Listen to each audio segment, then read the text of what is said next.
আজকে আলু পটলের তরকারি করব, তাই জন্য দেখো পটলটা ভালো করে কেটে ধুয়ে ভেজে নিয়েছি। আলুটাও ভালো করে কেটে নিয়েছি, কেটে ধুয়ে দেখো এবার ভাজা হয়ে গেছে আমার আলুটা, এবার নামাবো।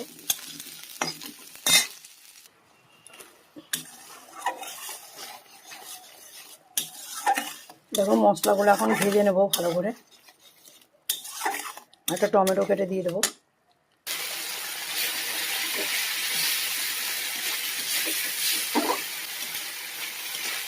দেখো আমার মশলাটা কষা হয়ে গেছে, তেল ছেড়ে দিয়েছে।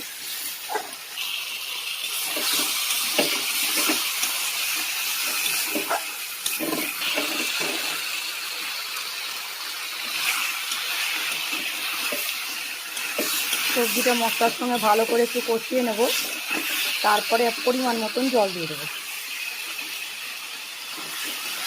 আজকে আলু পটল সবজিতে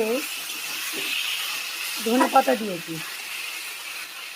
আজ ধনেপাতা দিয়ে তরকারিটা করলাম, খেতে খুব ভালো লাগে। আমি কল্পনা ভাস্কর, ইন্ডিয়া থেকে আমার ব্লগটা করছি। তোমরা কে কোথা থেকে দেখছো আমাকে কমেন্ট করো। আমার রেসিপি ভালো লাগলে লাইক কমেন্ট শেয়ার করে দিও বন্ধুরা।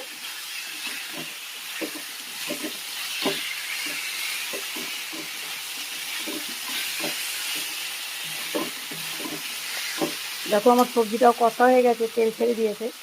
এবার পরিমাণ মতন জল দিয়ে দেবো।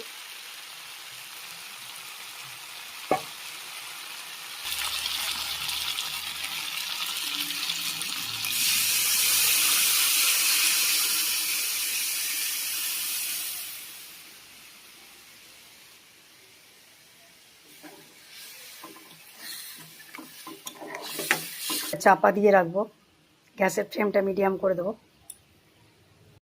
বন্ধুরা আমার আলু পটলের তরকারিটা হয়ে গেছে, এখানে আমি ব্লগটা শেষ করলাম।